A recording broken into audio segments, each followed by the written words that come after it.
नमस्कार दोस्तों, स्वागत है आपका अपने चैनल विधि जुडिशियल एकेडमी में। And in this lecture we are going to discuss the offence of theft. चोरी के अपराध को डिस्कस करने जा रहे हैं।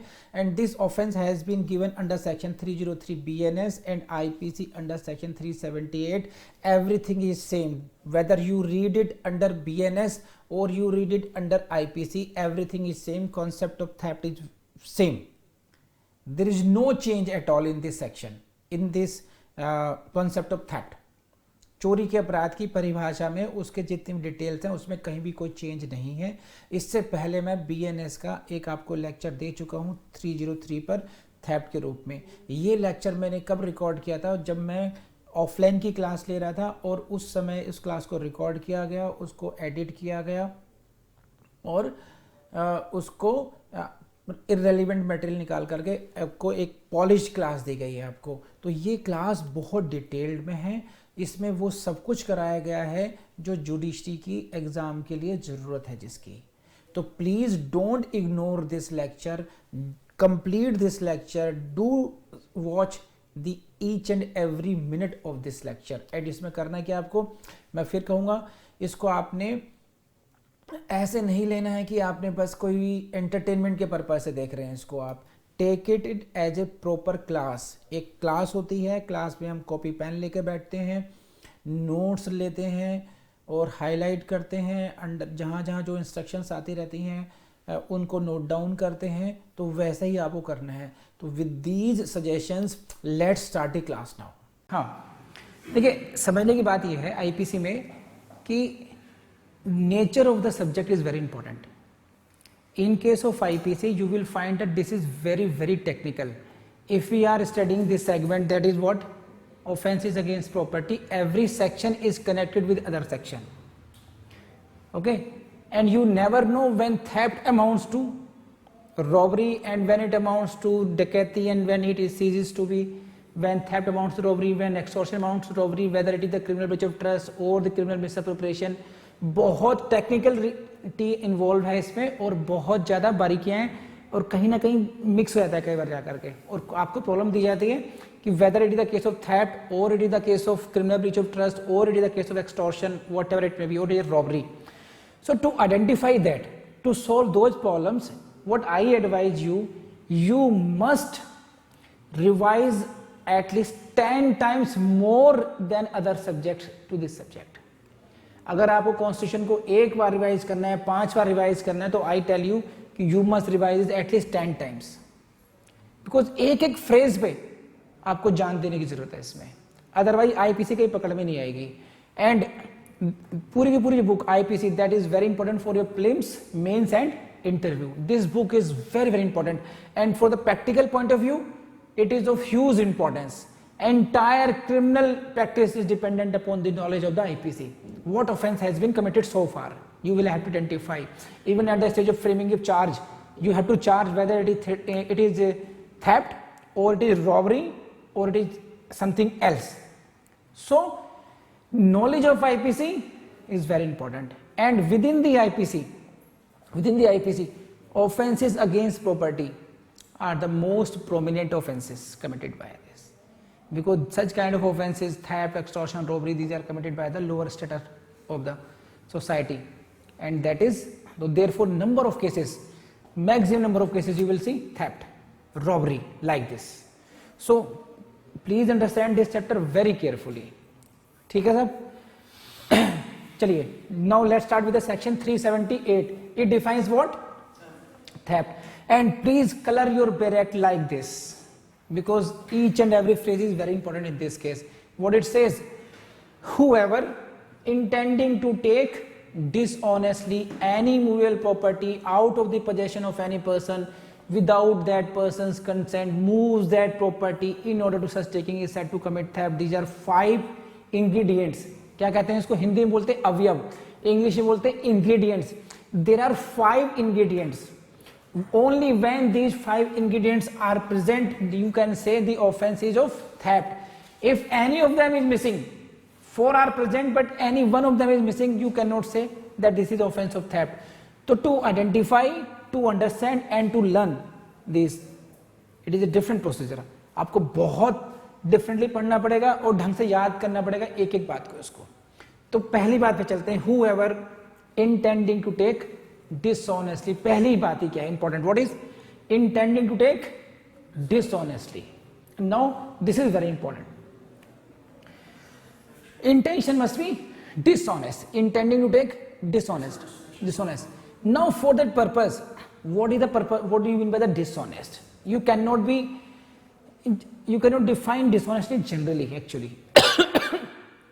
Generally define नहीं कर सकते आप. You will have to define the term dishonestly as per the definition given in the IPC itself. कि when can we say you are dishonest, I am not, when can you say you are dishonest, I am not. समझे बात अभी नहीं? तो for that purpose you will have to go to section 24 of the IPC. Please keep writing this section at least. Section 24, it says what? Whoever does anything with the intention of causing wrongful gain to one person or wrongful loss to another is said to do that things dishonestly. And kindly see what is the word here is what? Or. क्या है यहाँ पर? और. Whoever does anything like this, whoever does anything with the intention of causing wrongful gain to one person. एक व्यक्ति को उसकी intention क्या है? एक व्यक्ति को wrongful gain हो या wrongful दूसरे व्यक्ति को wrongful loss हो, दोनों का एक साथ होना जरूरी नहीं है. Please see, they have mentioned the word or. Wrongful gain to one person, wrongful loss to other person. It may be anything. If this is the intention, we say the intention is dishonest. Whoever does anything with the intention of causing wrongful gain to one person or wrongful loss to another is said to do that thing dishonestly. You see like this. इस slide में देखिए आप इसको. What is intention is of what? Intention is of causing wrongful gain to one person or wrongful loss to another person.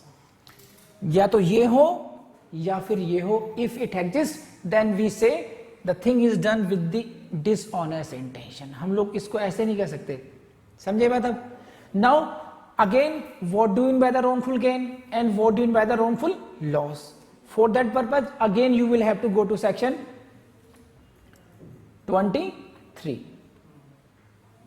समझे आप? देखिए क्या कहता है. Now section 23 defines wrongful gain and wrongful loss. Wrongful gain is the gain by unlawful means of the property to which the person gaining is not legally entitled. If you are not legally entitled to some property first and you are gaining that by unlawful means, it means you have gained wrongfully. Are you getting this point? आप interrupt मत करो है ना, क्योंकि उससे ना मेरी rhythm टूट जाएगी. आई सपोज कि आप थोड़ा सा पढ़ रखा है इसमें, तो अब मन करता है, आदमी फुदकता है कि मैं बताऊं लेकिन उससे क्या ना कि इनकी सबकी कंसंट्रेशन टूटेगी, मेरी भी टूटेगी. यू कीप ऑन, मैं आपसे पूछूंगा and we will discuss a lot in this, है ना. So please try to understand the meaning of wrongful gain. Wrongful gain is what? When you are gaining by unlawful means. Try to understand the words, please. Wrongful gain is the gain by unlawful means. Okay? Unlawful means of the property to which the person gaining is not legally entitled. You are gaining some property to which you are not legally entitled. Got it? And that too by unlawful means. Then we say this is the case of wrongful gain. Got it? Now opposite is the case with the wrongful loss. Wrongful loss is the loss again by unlawful means of the property to which the person losing is legally entitled. जिस property के लिए you are legally entitled and you are being deprived of by unlawful means, got it? Then it will be said that wrongful loss is being caused to you. So this is a wrongful loss and wrongful gain. It means what? Involvement of unlawful means. If you are not entitled to some property and you are gaining it, it is the case of wrongful gain. Or if you are being deprived of the property and you are legally entitled to such property, it is the case of wrongful loss. तो wrongful loss, wrongful gain. Now for the purpose of dishonest intention, this is not the word wrongful gain and नहीं है यहाँ पर, wrongful gain and wrongful loss नहीं है यहाँ पर, यहाँ वर्ड क्या wrongful gain और wrongful loss. Either there should be a wrongful gain or there should be wrongful loss. If any of them exist, we say it is the case of dishonest intention. जरूरी नहीं कि एक दोनों एक साथ हो, एक व्यक्ति को, अब मैं आपको देखिए उदाहरण देता हूं, आपको समझिए, इस एरो को समझ लीजिए पहले, देखिए ए दिस इज, यहीं पे बहुत कुछ है, मेन फंडा ये है इसमें, इधर देयर इज wrongful gain और wrongful loss, it will amount to dishonest intention and dishonest intention will contribute to theft. तो this is the sequence, ये concept है इसका, either wrongful gain or wrongful loss, it will amount to dishonest intention and that it will amount to theft. This is. Now try to understand this. I show you some videos and from that you will come to know this.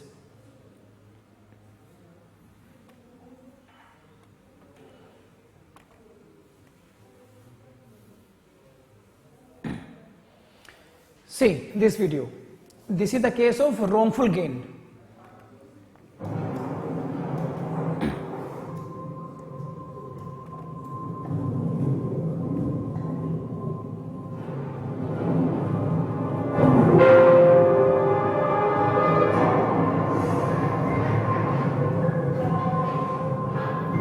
Copy बना xerox copy बना दे।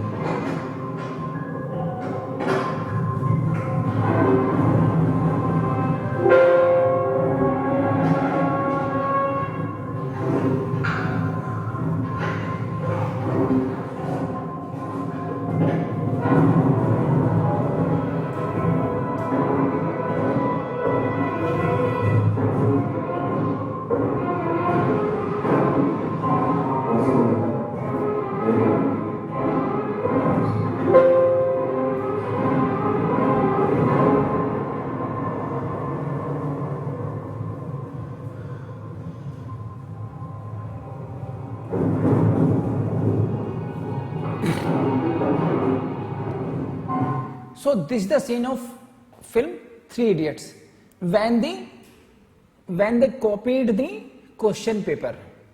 Got it? Now see this. They gained something.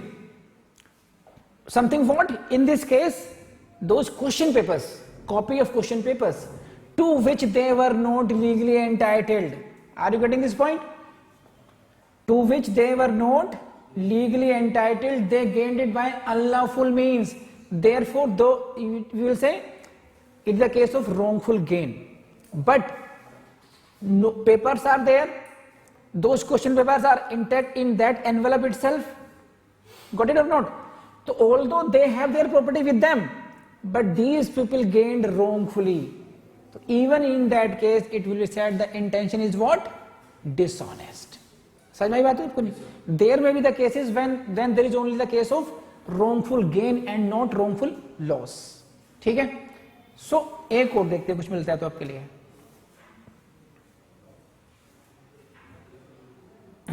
It's enough I think. और मैं आपको उदाहरण देता हूं दोस्तों. देखिए एक एग्जांपल देखते हैं. एक व्यक्ति है जिससे काफी लोगों का कर्जा ले रखा है. There is one person who has taken loan of so many creditors and he is not refunding it to anyone, but he has some buffalo, some cows, some movable property like this. Those all creditors goes to you. You being the hero of that village, you go to the man, that man who is not giving back the money, and you take out all the buffaloes and cows, goats, etc., all movable property, and distribute those property within among the creditors. जिन लोगों ने उधार दिया था उनको आपने इस व्यक्ति की सारी संपत्ति को बांट दिया आपस में.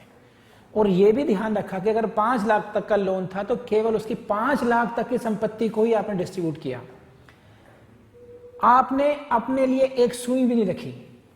You got nothing. आपने सिर्फ लोगों की, उस गांव के में रहने वाले लोगों की हेल्प की जिनके 5 लाख रुपए इस व्यक्ति ने नहीं दे रहा था वापस. आपने वो 5 लाख रुपए वापस दिलाने के लिए उसकी गाय भैंसे खोली और जो मूवेबल प्रॉपर्टी थी वो ली और सब लोगों को बांट दी. आपके खिलाफ मुकदमा दर्ज हो गया थेफ्ट का, चोरी का, समझे?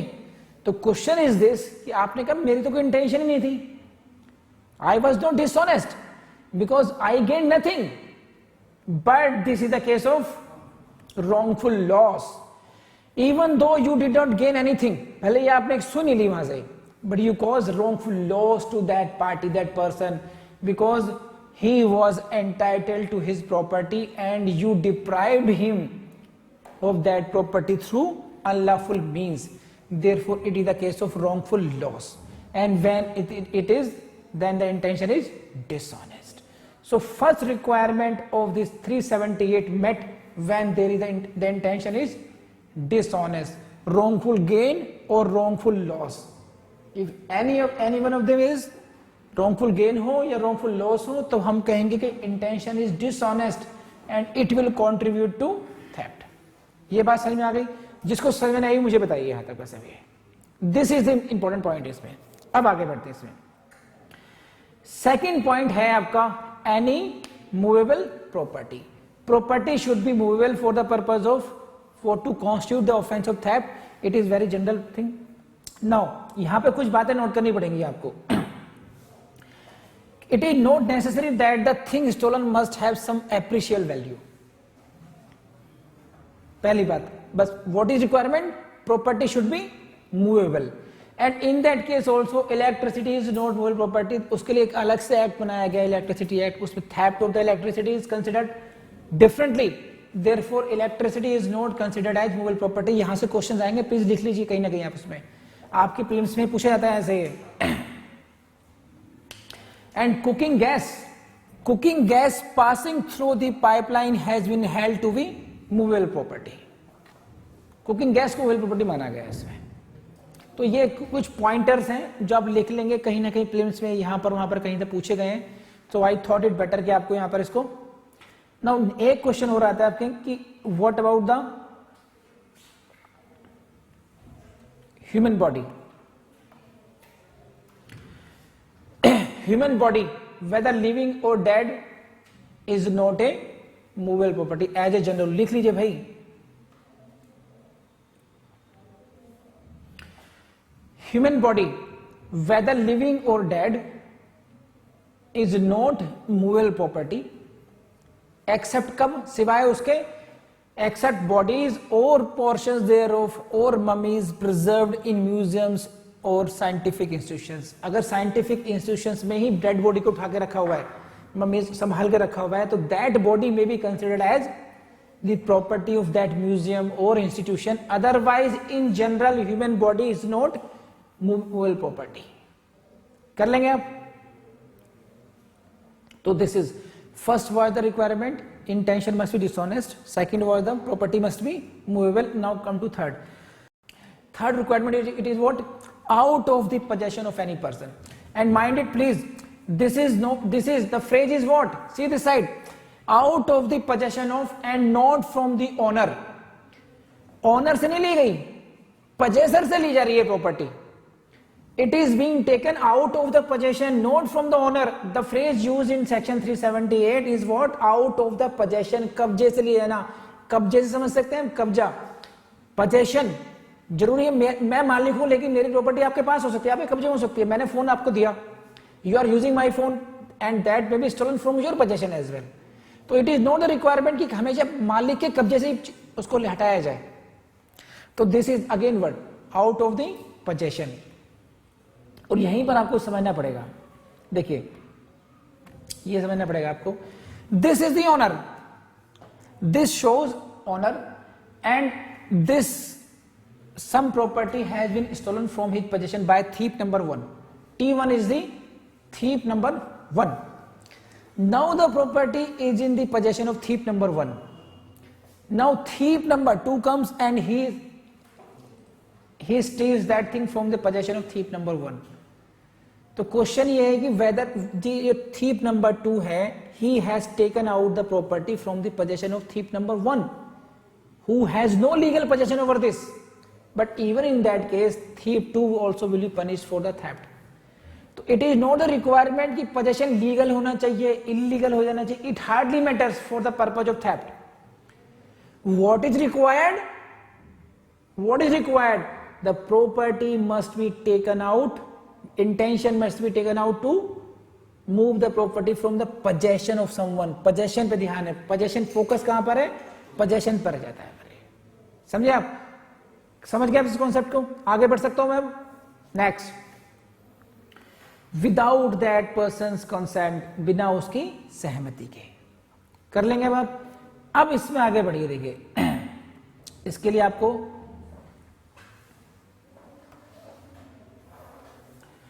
कंसेंट को समझना पड़ेगा. कंसेंट बहुत इंपॉर्टेंट पॉइंट है यहां पर भी. प्लीज इसमें एक्सप्लेनेशन 5 है आपका. एक्सप्लेनेशन 5. हाँ जी, कंसेंट को समझने के लिए आपको समझना पड़ेगा एक्सप्लेनेशन 5. और क्या कह रहे हैं? Consent mention in the definition may be express और implied and may be given either by the person in possession और any person having for the purpose authority, either express और इंप्लाइड. Got it? तो इसमें ऐसा नहीं है कि implied consent नहीं हो सकती है. Suppose someone comes to my room, मेरा ही कोई स्टूडेंट आता है, मेरे चैम्बर में आता है, and he takes out my book. Why he is taking my book? Because he has a belief, bona fide belief that I have implied consent of my sir. I have implied consent of my teacher that I can use his book. So consent may be implied. Consent may be, but if there is no express consent and or nor implied consent, then the case may come under the purview of 378. And now for the purpose, I would like to draw your attention towards section 90 of the IPC. That is very important. Consent को वहां पर भी define किया गया, because यहां पर कोई as mention नहीं है कंसेंट की. See please go to section 90. Very very important for you.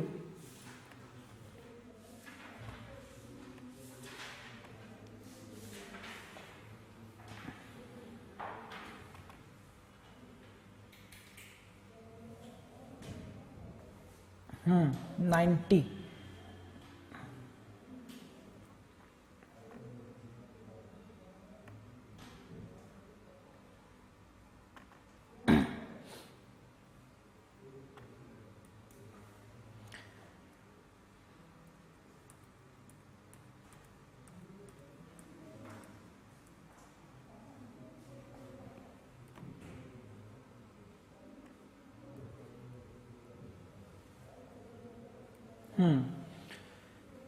देखिए section 90.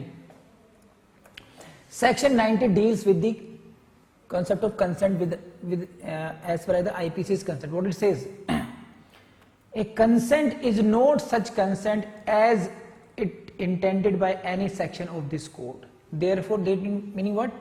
Section 1990 shall be read with any section of this code. ये कोई limited नहीं है. If the consent is given by a person under fear of injury or under a misconception of fact, and मैं क्या, एक minute दीजिए मुझे, मैं क्या दिखाना चाह रहा हूं आपको. innocent person unable to understand. हाँ यस, देखिए हम लोग डील कर रहे हैं कंसेंट की. सेक्शन 90 को नहीं पढ़ा रहा हूं यहां पर मैं. सेक्शन 90 केवल मैं रेफरेंस ले रहा हूं आपसे मैं केवल. और मैं चाह रहा हूं एज पर कि कंसेंट ऑफ चाइल्ड कब माने कि हाँ हमारे पास कंसेंट थी या नहीं थी. मान लीजिए 10 साल के बच्चे से पूछ करके ले गए, बेटा आपके पापा का मोबाइल ले जाऊं मैं? उसने कहा हाँ ले जाऊं अंकल. तो क्या ये कंसेंट मानी जानी चाहिए? Answer is this. Section 90 is dealing with the consent of child. What? unless the contrary appears from the context, if the consent is given by a person who is under 12 years of age. and please note down this. क्या लिखा है यहां पर? ये पढ़ना रहा under. आपको यही शब्दों को फाइंड करना है एग्जाम में, ऑप्शंस में, प्रीलिम्स में, weather it is under 12 years, above 12 years, 12 years. Section 9, the phrase used in section 90 is what? Under 12 years of age. Unless the contrary appears from the context. जैसे section 87 में है, उन्होंने as mention कर रखी है 18 years. Section 300 exception 5 में above 18 years. तो जिन sections में आईपीसी में स्पेसिफिकली एज मेंशन कर रखी है, किडनैपिंग में एज स्पेसिफिकली मेंशन कर रखी है, रेप केसेस में एज स्पेसिफिक कर रखी है, उनको छोड़ दीजिए आप. Generally otherwise consent valid consent तभी होगी जब वो 12 या 12 से अबव ईयर्स का बच्चा देगा। तो because in case of 378 no age is prescribed, consent of whom? Then if you read it with section 90, then you will come to know if the consent is given by under 12 years of age, this will be no consent actually. Are you getting this point? Consent given by a person under 12 years of age is no consent. तो consent को समझने के लिए आप कहां गए? Explanation 5 पर गए आप। You read explanation 5 and then also you discuss this section 90 as well. When can a person said to give consent? If the person is under 12 years of age, then you cannot say he gave the consent. समझे बात ये आप? ये समझे? बड़े आगे? See, ये कह रहे हैं सेक्शन 83 पे पहुंच गए। मैं उसकी बात ही नहीं कर रहा। 7 से लेके 12 इयर्स तक का जो मैच्योरिटी की बात है वो हम डिफेंस की बातें कर रहे हैं। वहां पर child is an accused. Section 83 deals with the situation when a person above 7 years age, under 12 age commits an offense. Then we say whether he has enough maturity or not. But that is dealing with in the defense of that child. Here it is a victim. Accused says कि I have taken consent from the son of the owner, but it is revealed his age was only 8 years, 9 years, under 12 years. So law will say no, his consent is no consent. उदाहरण समझिए आप, मैं किसी के घर पे गया, आपके घर पे गया और मुझे आपका आईफोन बहुत अच्छा लगा, मेरी नीयत डोल गई इस पर। अब मुझे पता है कि कंसेंट तो लेनी पड़ेगी, तो मैं टेक्निकल ऐसे करता हूं, जो घर में छोटा बच्चा है उससे पूछ लिया, बेटा क्या मैं ले जाऊं, मैं ले लूं इसको? हाँ अंकल ले लो आप। अब मैं ले आया, अब आपने मेरे खिलाफ FIR लिखवा दी थेफ्ट की, थेफ्ट फ्रॉम हाउस। अब मैंने कहा कि देखो जो इंग्रेडिएंट कंसेंट वाला है वो मिसिंग है यहां पर। No doubt I have taken your mobile phone, but that was with the consent of the person was a child there. I have not taken the mobile without consent. So ingredients of 378 are not met in this case, so no offense of theft is made out. आप मेरी बात समझ रहे हैं? But now you will produce, this is section 90 for you, mister. The consent given by a child under 12 years age is no consent. So it is the case of no consent and you should be liable for the offense of committing theft. समझे आप? So आप देखो इस तरीके से पढ़ोगे technically, आप इस तरीके ब्यूटीफुली लिखोगे मेंस में आप, तो you will get very good marks. When you are dealing with a dishonest intention, you should write section 24, 23 as well. You will get very good marks. When you are dealing with the movable property, then you also write 1 to 2, like human body, electricity. Okay, these are not held to be human movable property, but cooking gas has been held to be movable property. तो लगेगा कि एक एक point पे you are going in details precisely.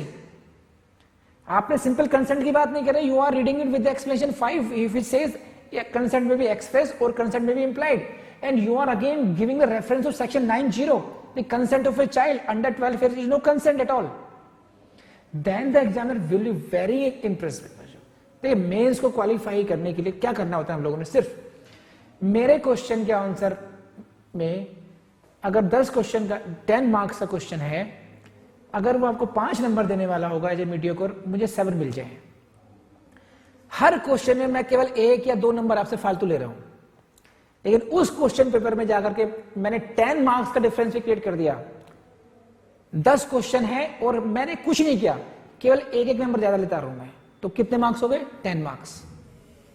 लेकिन 5 papers हुए अब mains में, तो आई टुक 50 marks more than you and it will make a huge difference in the final merit list.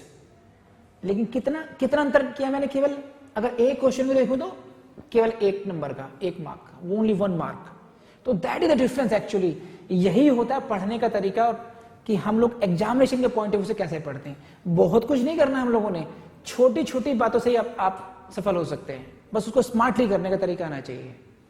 जैसे हम थेफ्ट की बात कर रहे हैं तो एक इंसान केवल 378 लिख रहा है, but we are giving reference of section 24, 23, section 90, तो definitely he will give us more marks. समझे आप? तो this is the consent of child. बड़े आगे साहब,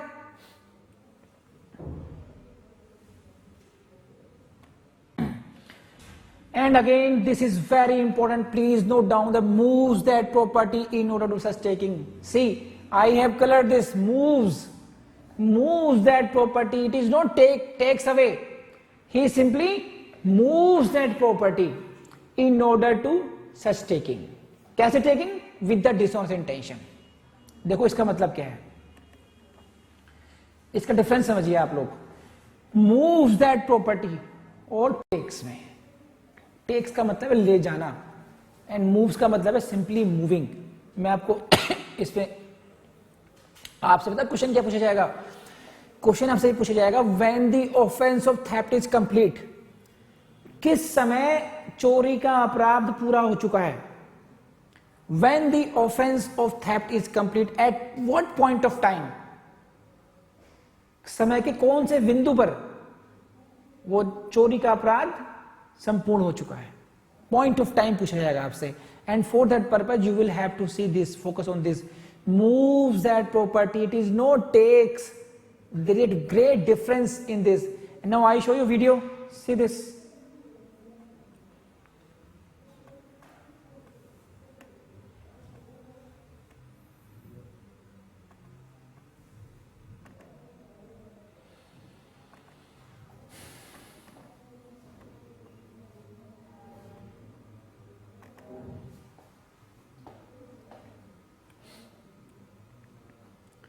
This is the case of chain snatching.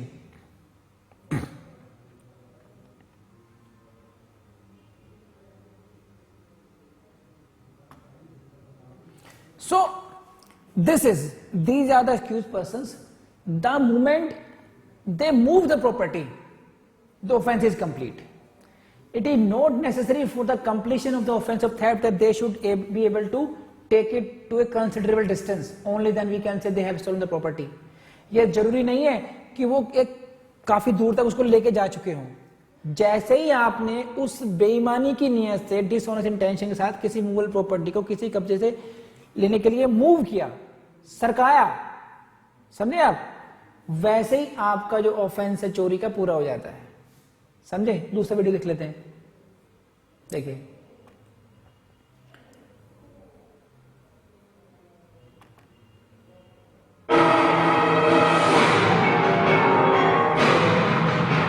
Again chain snatching, और दूसरा दिखाता हूं आपको, मैं दोबारा दिखाते हैं, एक अच्छा सा दिखाते हैं मुझे आपका।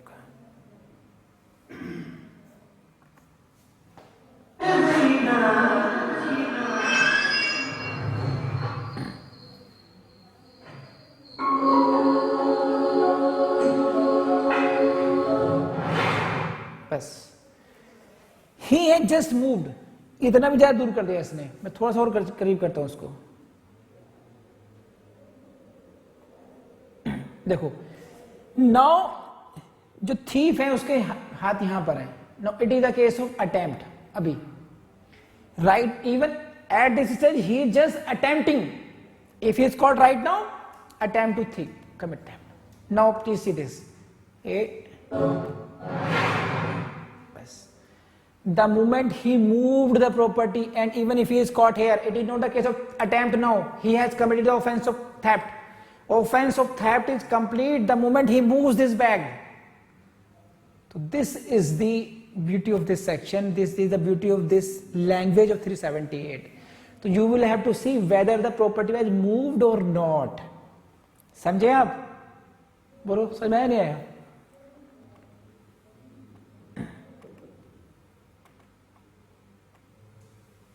एक और देख लेते हैं।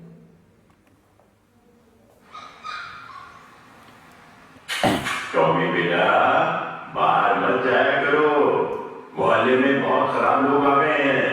हाँ, मैंने तुम्हारे साथ कभी ऊंची आवाज में बात की है? हाँ? वो कल शबीर तुम्हारे ऊपर कितना चिल्ला रहा था, बदतमीज कहीं का है। बेटा जाओ घर में खेलो, और बाहर नहीं जाना मेरा अच्छा अच्छा बेटा। Animals are also property, movable property. And in this case, this is dog.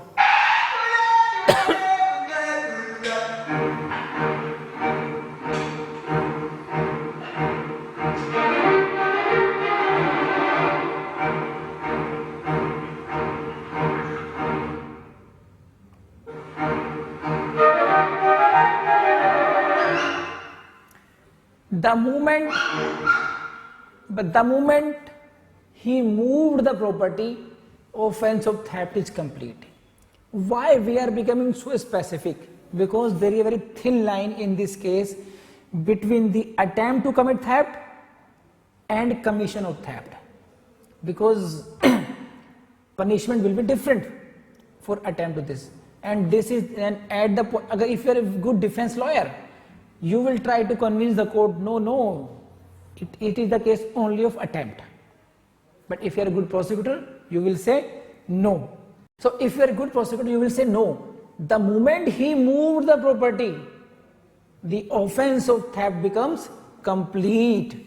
And even if he is caught at this point of time, he will be punished for the commission of theft, not for the attempt to theft. So this is, I remember. Wicked Sunday. Kill for money. Wicked Sunday. जरूरी नहीं यहां तक कंजार किया जाए. अब now अब तो ये कौन सी स्टेज हो गई? Taking away the property stolen by theft. Now this is the stage of taking away the property stolen. This is third. Okay, and I will give you a reference when we will read when theft amounts to robbery. If in taking away, this is the third stage, taking away the property stolen. Got it?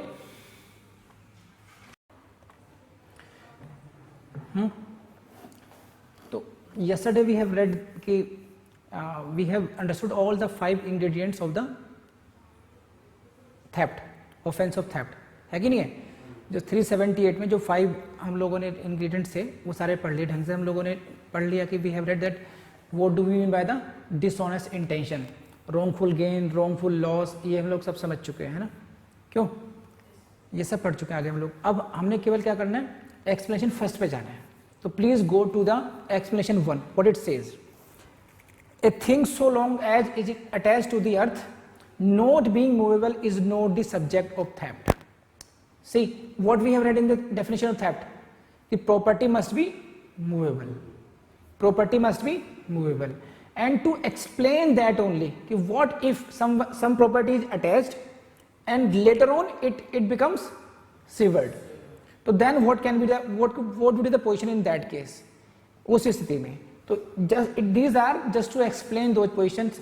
And in this regard what says explanation 1, a thing so long it is attached to the earth not being movable property is not subject of theft. जब तक कि वो पृथ्वी से attach रहेगी तब तक कि वो चोरी की विषय वस्तु नहीं बनेगी. वो सर साहिल कुछ है नहीं समझाने वाली बात. कोई जैसे ये है, see this is a tree, so long as it is attached it is not movable property. तो we cannot say कि tree can be stolen. This is जो फर्स्ट पार्ट है इसका यही कह रहा है बस. So long it is attached to the earth not being movable property, it is not the subject of theft. Second part, but it becomes capable of being the subject of theft as soon as it is severed from the earth. जैसे ही ये पृथ्वी से cut की जाती है, sewer की जाती है, उसको वहां से उसको हटाया जाता है, it becomes the subject of theft. See this, ये पिक्चर क्लियर कर देगी आपको. This tree being attached to the earth was never subject of theft, but as soon as it is, हाँ, तो जो वर्ड्स हैं प्लीज इनको फोकस कीजिए आप लोग. See this side please. As soon as it is severed, these words are very important here. As soon as it is severed means जैसे ही उसको हटते हैं वहां से वो अटैचमेंट खत्म होता है पृथ्वी से. The moment it is detached it becomes the subject of theft. And for that purpose please go to the illustration 1. Sorry explanation second. देखना क्या कहता है, a moving effected by the same act which affects the severance may be theft. तो here two actions are taking place simultaneously, two actions are taking simultaneously. First of all act of severance, and because of severance it is automatically moving as well, and for that purpose let's see this illustration। same act है, same act, it is the act of severance and it is the act of moving itself। जैसे ये हम पेड़ काट रहे हैं, देखना है पिक्चर में ये, तो the moment we cut it it moves also. तो आप ये नहीं कह सकते केवल मैं तो काटा ही है, बिकॉज रिक्वायरमेंट क्या है थेफ्ट की, we should move the property. See emphasis is on moving the property with that kind of dishonest intention. तो unless we move the property we will not be held guilty for the offence of theft, because moving the property with that intention out of the possession without consent will only amount to the theft। now if someone says okay I only cut it, मैंने से केवल काटा है but I did not move it, ये तो अपने आप गिरा, मैंने केवल क्या किया, मैंने केवल उसको I only cut it, you can see in CCTV, मैंने केवल कट किया, the property moved itself। so to include all such circumstances this explanation is created कि no one should escape all such grounds, so that they have very clearly said this कि a moving affected by the same act which affects the severance। समझे, जिस severance के कार्य से अगर moving है तो even in that condition we will say no, you have moved the property and it will amount to theft। you got it or not? कर लेंगे अब, सही है, बढ़े आगे। so to clarify this is an illustration। A cuts down a tree on Jet's ground with the intention of dishonestly taking the tree। See, intention is to take the tree dishonestly out of Jet's possession without Jet's consent। So all the ingredients are available here। Here, as soon as he has severed the tree, in order to such taking he has committed theft। तो in your prelims exam, prelims के exam में जब आपके options आएंगे तो आपके जो options होंगे ए बी सी डी, वो कहां पर फोकस करेंगे, वो इस पर फोकस करेंगे कि when the offence of theft is complete, theft का जो अपराध है वो किस समय के किस बिंदु पर पूर्ण हो गया, when the offence of theft is complete. तो as soon as he has severed the tree, लिखिए ऑप्शंस लिखिए फटाफट से, यही है फैक्ट्स केस के, मैं फैक्ट्स को रिपीट नहीं कर रहा हूं, जस्ट लिखिए in the given facts offence of theft is complete, offence of theft is complete when, option A,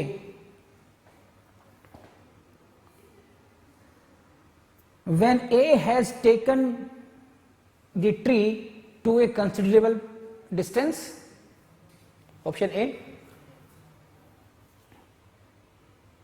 option B, when the A has moved the tree to the truck in which it is to be loaded, option C, option C, as soon as A has severed the tree, option C, as soon as A has severed the tree। so and D, none of the above। so इन चार options में से आपको ये देखना होगा कि किस point of time पर थेफ्ट का ऑफेंस कंप्लीट हो गया। तो we need not to wait कि वो पहले कहीं दूर लेकर जाए ट्री को, the moment it is severed moving has effected and the offence of theft is complete itself, भले ही वहीं गिर गया वो, उसके ट्री के वहीं गिरने पर भी offence of theft is complete. बड़े यार से मैं क्यों बार बार एम्फेसिस दे रहा हूं कि मेरा गोल ये है कि आप प्रीलिम्स के एग्जाम में कम से कम 20 में से 20 क्वेश्चन आपको सॉल्व करने हैं, ये हमारा टारगेट है। प्रीलिम्स के एग्जाम में आईपीसी में हमें एक भी क्वेश्चन गलत नहीं करना, तो उसलिए आपको बार बार इन चीजों को अपने दिमाग में बिठाना ही पड़ेगा।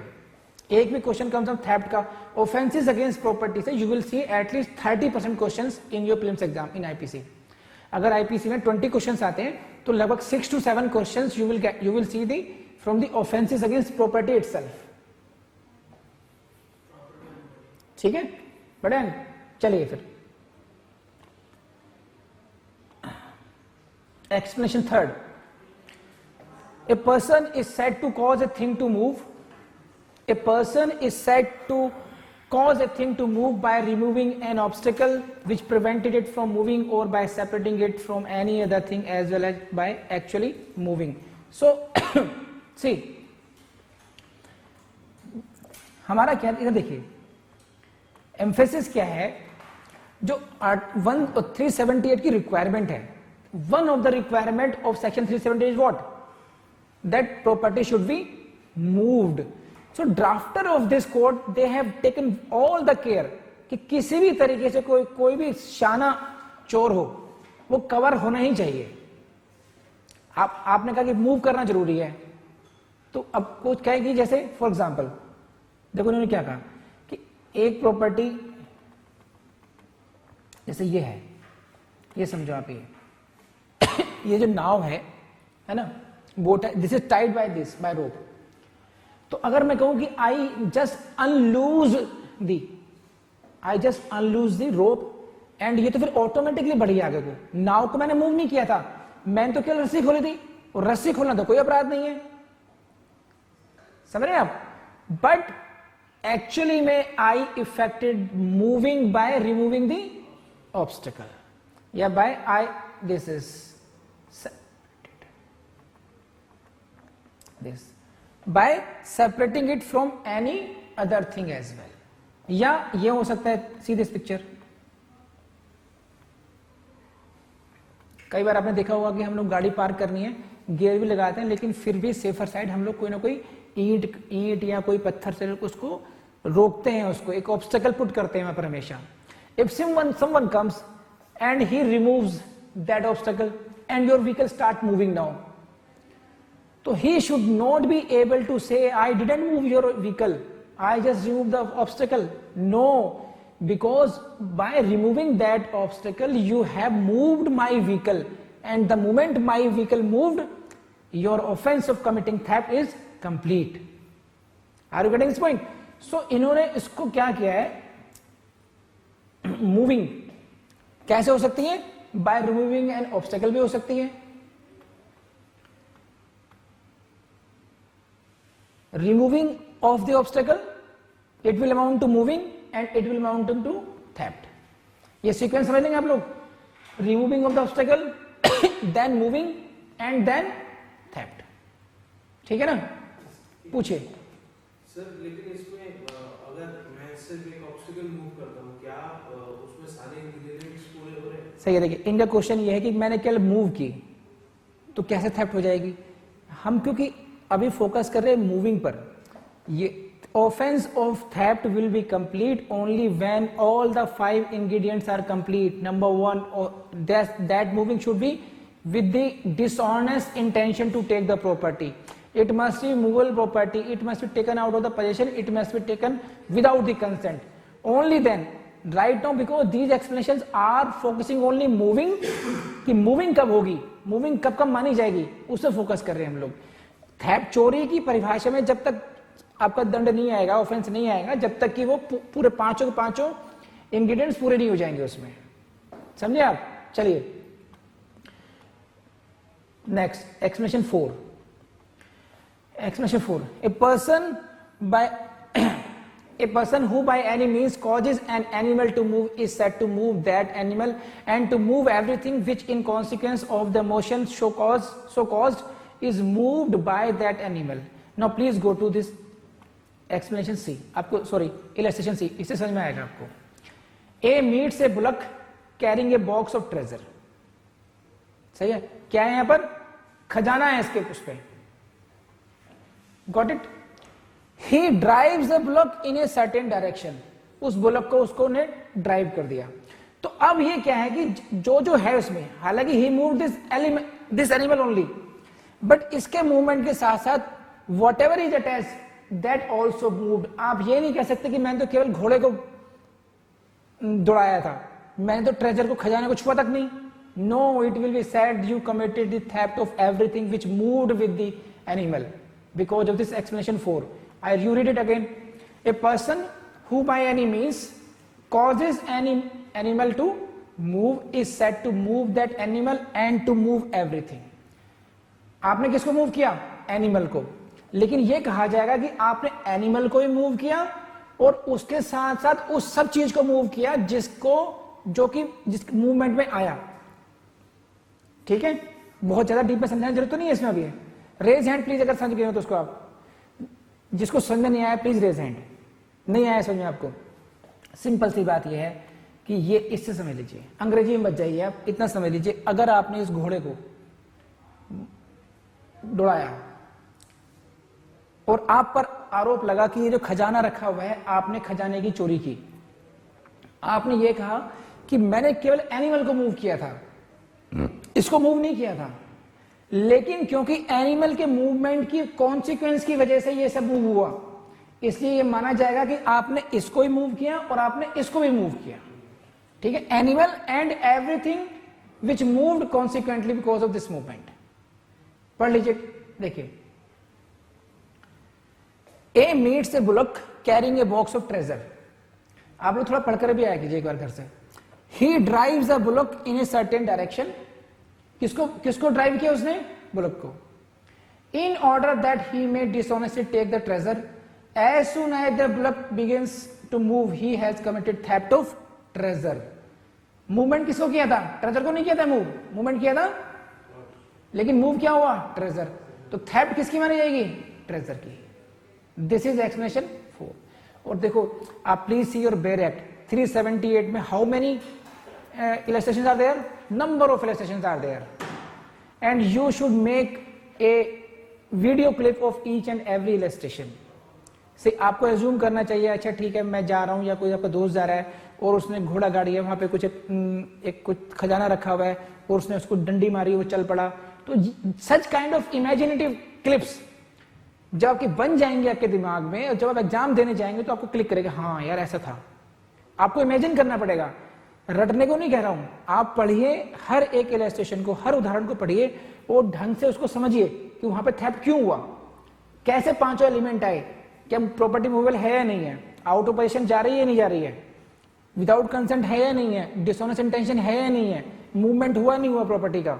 तो पांचों है तो थेफ्ट हो गया। तो उनमें इन इलस्ट्रेशन में कहीं पर आपको पोजीशन पे समझाएंगे कि देखो ये आउट ऑफ पोजीशन है, तो कहीं पर आपको बताएंगे कि भाई ये प्रॉपर्टी मूवेबल प्रॉपर्टी कब हो गई, कई बार वो समझाएंगे मूविंग कैसे हो गई। तो इन सब इलस्ट्रेशन के कॉन्सेप्ट क्लैरिटी के लिए आपको बहुत सारे इलस्ट्रेशन उन्होंने दिए हैं और आपके लिए एक एक इलस्ट्रेशन इंपॉर्टेंट है। कहीं से भी क्वेश्चन आ सकता है प्लिम्स में, बार बार नहीं कहूंगा, लिख लेना जो इलस्ट्रेशन है वहां पर लिख लिए P4 प्लिम्स, सो दैट आपको याद रहे कि एग्जाम में जाने से पहले कि आपको सारे के सारे इलस्ट्रेशन रटने ढंग से।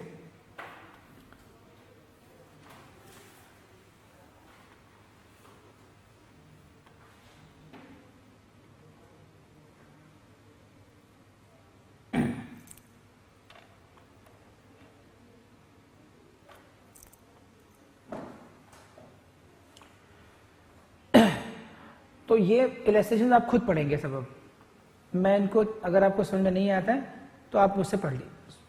अब ये देख लीजिए, बस इसमें नया पॉइंट ये है केवल स्टीलिंग वंस ओन प्रॉपर्टी। क्या कोई व्यक्ति, एक क्वेश्चन आता है, आप किसमें लिख लीजिए, whether a person can commit theft of his own goods.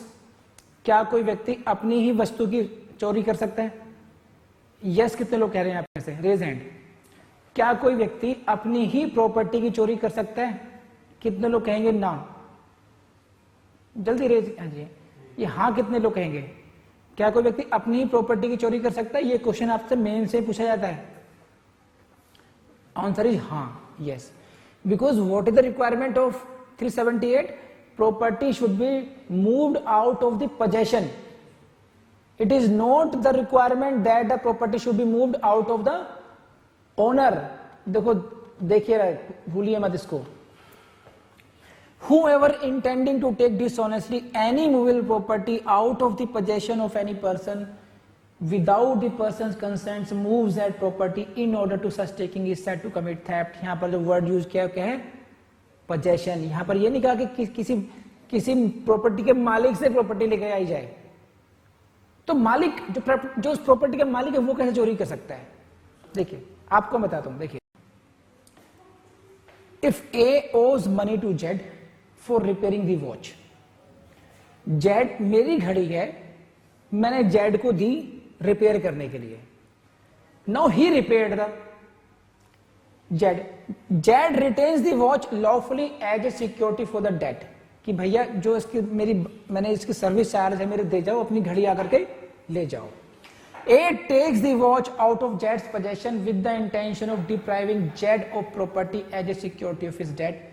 He commits theft in as much he takes it dishonestly. मेरी ही घड़ी है, आपके कब्जे में थी। क्यों थी आपके कब्जे में? क्योंकि आपने उसको रिपेयर किया था। रिपेयर करके जो आपके चार्जेस थे आप ये चाहते थे कि भाई चार्जेस दे दो, अपनी घड़ी आकर के ले जाओ, लेकिन मैं वो घड़ी उठा करके ले आया वहां से, तो मालिक मैं ही हूं घड़ी का। But I cause wrongful loss to you, my intention became dishonest, property is movable and I took it out of the possession of that Z, जिसके जो रिपेयर किसी ने की थी। तो भले मेरी प्रॉपर्टी की है, मेरी ही प्रॉपर्टी, में मालिक हूं उसका, but I took it out of your possession and I cause you wrongful loss, therefore my intention is dishonest, property is movable, I took it without consent, so all the ingredients are complete now. So in this case, though I am the owner of my watch, but even in that case I may be guilty of my own property। समझे आप? कर लेंगे? पूछो क्या पूछना है? पूछना? चलिए।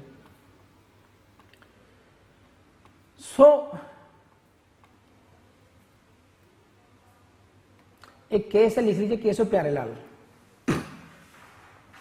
वेरी वेरी इंपॉर्टेंट केस, ये कई बार एग्जाम में पूछा जाता है आपसे लोगों से प्रीलिम्स में।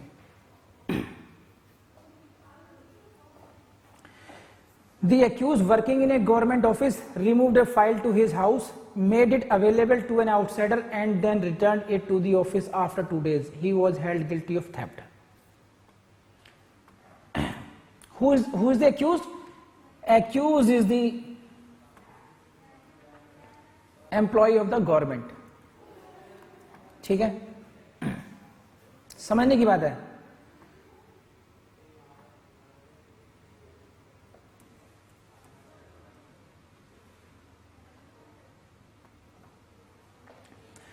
एक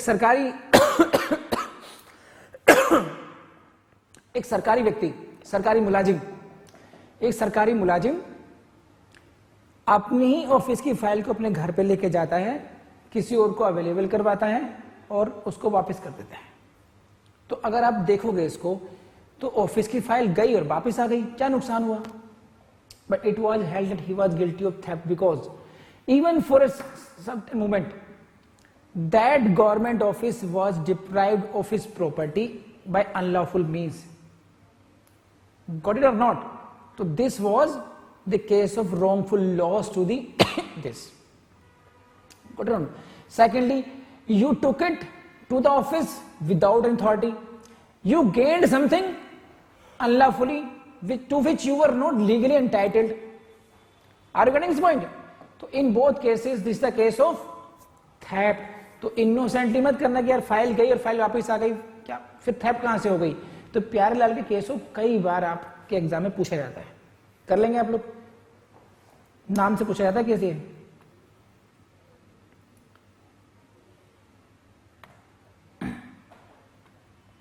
सही। अगर कोई मिस्टेक है, where a person takes others property believing under a mistake of fact and in ignorance of law that he has a right to take it, he is not guilty of theft because there is no dishonest intention. तो again वही है, intention dishonest होगी। क्या point है? Intention must be dishonest बस। तो this is the chapter of theft. मैं इसको फिर रिकैप कर देता हूं, हम लोगों ने क्या क्या पढ़ा इसमें। This is the definition of section 378, whoever intending to take dishonestly। तो this is the first requirement intending to take dishonestly, and for that purpose we went to section 24 which defined dishonestly: whoever does anything with the intention of causing wrongful gain to one person or wrongful loss to another person is said to do that thing dishonestly. And then we went to section 23 to understand the meaning of wrongful gain and wrongful loss. And what was important कि दोनों एक साथ हो जरूरी नहीं है, wrongful gain and wrongful loss हो जरूरी नहीं है. Even if there is wrongful gain but no wrongful loss, it will amount to dishonest intention. Even if there is wrongful loss but no wrongful gain to anyone, it will amount to dishonest intention and it will amount to theft. Wrongful loss हो या wrongful gain हो या wrongful loss हो, it will amount to dishonest intention and it will amount to theft. जैसे मैंने आपको बताया था पिछली बार इलस्ट्रेशन कि एक व्यक्ति ने क्रेडिटर्स को पैसा बांटने के लिए जो डेटर है उसकी प्रॉपर्टी को डिस्ट्रीब्यूट कर दिया. तो जो डिस्ट्रीब्यूटर है he gained nothing, there is no wrongful gain to him, but there was a case of wrongful loss to the debtor. You cannot deprive any person of his property by unlawful means. If you are causing wrongful loss to him, it will be said you are doing that thing with dishonest intention, and which is one of the requirement in the definition of theft as defined in section 378. So I hope this is the complete chapter now. So what I have advised you, please note down this: you must read the textbook of this chapter. In that case you will have to read so many cases. उससे आपको different concepts को develop करने में मदद मिलेगी. Secondly, why should we read textbook? Because while reading textbook you get those words. आपकी vocabulary अच्छी होती है, आपको राइटिंग आती है कि किस तरीके से इन्होंने केस को हैंडल किया हुआ है, कैसे एक राइटर ने इस केस को समझाया हुआ है, और जब आपसे पूछा जाए तो थोड़ा असर उसका आपकी राइटिंग में भी आएगा. तो टेक्स्ट बुक जरूर पढ़िएगा आप लोग इसमें, ठीक है. तो this is the end of chapter of 378 यानी कि थेफ्ट हो गया. सो दोस्तों, मुझे पूरी उम्मीद है कि ये लेक्चर आपको पसंद आया होगा, and if it is so please press the button of like, comment कीजिए and share this information with your friends. Thank you very much.